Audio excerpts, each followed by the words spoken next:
خدمت اور پاکستان کی عوام کی خدمت ہے، اور استحکام پاکستان پارٹی کا لوگو اور مینیفیسٹو ہے کہ ہم نے پاکستان کی تعمیر، ترقی اور استحکام، اس کے علاوہ اور کچھ نہیں سوچنا، اور پاکستان کے اندر ہم نے تحریک فساد فی الارض، فتنہ، افراتفری، چینہ چھپٹی، مارا ماری، طائف الملوکی کی سیاست کو ہم نے ختم کرنا ہے، اور جب تک پاکستان کے اندر ایک کنٹینیوسلی اور کنسسٹنسی کے ساتھ ایک پرامن حکومت نہیں چلیں گی 5 سال، اس وقت تک پاکستان ترقی کے مراحل طے نہیں کر سکتا۔ تو انشاءاللہ ان الیکشنوں کے اندر ایک اچھی مضبوط اور مربوط حکومت نکل کے آئے گی، اور جو پاکستان کی تعمیر و ترقی کے لیے اپنا کردار ادا کرے۔ چوہان صاحب یہ بتائیے گا کہ پی ٹی آئی سمیت باقی جماعتیں بھی لیول پلینگ فیلڈ کی باتیں کر رہی ہے، کیا استحکام پاکستان پارٹی کے لیے فیلڈ کلیئر ہے؟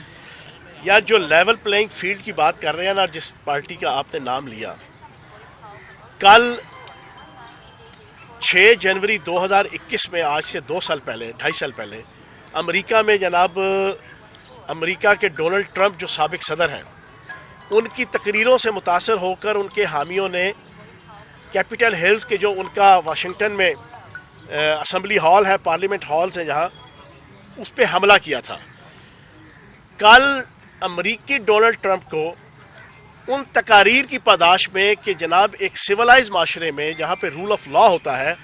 وہاں پہ ریاست سے آگے کوئی چیز نہیں ہوتی، امریکی عدالت نے نااہل قرار دے دیا۔ اب میں یہاں پر اور پاکستان کی عوام اس انتظار میں ہے کہ پاکستان کا جو ڈونلڈ ٹرمپ ہے، اس کی تقاریر سے اور ان کی پلاننگ سے متاثر ہو کر ایک جگہ نہیں، کم از کم 150 سے زائد مقامات کے اوپر حملے ہوئے، جنا ہاؤس، جی ایچ کیو، آپ کے ہر ڈسٹرکٹ کے اندر گورنر ہاؤس۔ تو ہم اب دیکھیں گے کہ پاکستان کا عدالتی سسٹم پاکستان کے ڈونلڈ ٹرمپ کو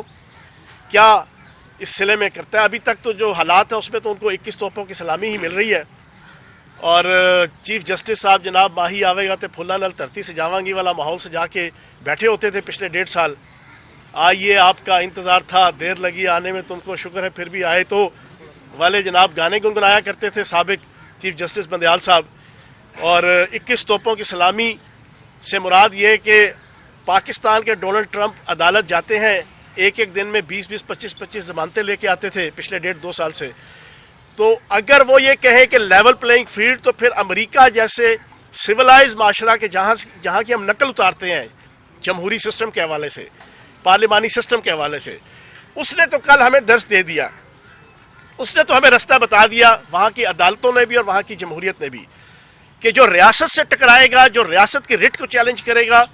جو ریاست کے اندر افراتفری پیدا کرے گا، جو ریاست کی تباہی و بربادی کی صورت میں اکانومی کو اور معیشت کو تباہ کرے گا، اس کے لیے لیول پلینگ فیلڈ نہیں ہوا کرتی ہے، اس کے لیے نااہلی ہوا کرتی ہے۔ لیکن ہماری بدقسمتی ہے پاکستان کی کہ یہاں پر اس کو جناب ایک ہیرو کے طور پہ ایسے لوگوں کو پیش کیا جاتا ہے جنہوں نے ملک اور قوم کی رٹ کو تباہ و برباد کر دیا اور ریاست کی رٹ کو تباہ و برباد کر دیا۔ اس کے باوجود وہ پارٹی اگر لیول پلینگ فیلڈ کی بات کرے تو عالم یہ ہے کہ بنیر میں جلسے ہو رہے ہیں، دیر میں جلسے ہو رہے ہیں، پشاور میں جلسے ہو رہے ہیں۔ اب یہ جلسے لیول پلینگ فیلڈ نہیں ہے تو اور کیا ہے؟ آپ کا مطالبہ نہیں ہے؟ صاحب یہ بتا دیں کہ کون سا نیا منشور لے کے آپ حلقے میں جائیں گے؟ 3.5 سال آپ نے ٹینیور گزارا، لیکن حلقے کے عوام کے وہی مسائل ہیں، ان مسائل کو حل کرنے کے لیے کون سا نیا منشور آپ لے کے آئیں گے؟ انہوں نے نا طاہر نصیر صاحب نے اپنی پرانی خندق اتارنے کے لیے مجھ سے یہ سوال پوچھ لیا، وہاں کے رہنے والے ہیں، اور انہوں نے ایک دفعہ بلیک میلنگ کے حوالے سے بھی میرے ساتھ جانا ایک سلسلہ کیا تھا، جس کا پھر میں نے ان پہ ریٹ کی تھی، اور یہی میرے دوست یہاں پہ کھڑے ہیں۔ نہیں، آپ کے یہ صحافی کھڑے ہیں جناب سلطان شاہ صاحب، جو سب سے بڑے سفارشی تھے آپ۔ میں حیران ہوں کہ ان کو یہ نہیں پتا کہ 2.25 ارب روپے کے ترقیاتی کام، 50 ٹیوبویل، اور میرے حلقے کی کوئی سڑک اور کوئی گلی جو ہے وہ کچی نہیں ہے، اور 1 لاکھ فٹ سے زائد سیوریج سسٹم، 1.25 لاکھ سے زائد فٹ کی جناب پانی کی پائپ لائنز، اور میرے حلقے میں 50 60 سال پرانی جو گیس کی پائپ لائنیں جنرل ایوب کے زمانے میں پڑی تھیں، اللہ پاک کے فضل و کرم سے وہ ساری تبدیل کرائیں، اور A to Z وہاں میرے حلقے میں جائیں، آپ بورڈ گن گن کے تھک جائیں گے، حالانکہ آدھے بورڈ ابھی نہیں لگے، پھر بھی آپ گن گن کے تھک جائیں گے۔ تو اگر کسی کو نہ نظر آئے تو پھر وہ ڈاکٹر یاسین ہے، آئی اسپیشلسٹ ہیں، وہ ان کے پاس جائیں گے۔ اپنے مقابلے میں کس کو دیکھنا چاہیں گے آپ حلقے میں؟ یار دیکھیں، میں پچھلے 44 سال سے راول پنڈی کے اندر ایک سیاسی کارکن ہوں،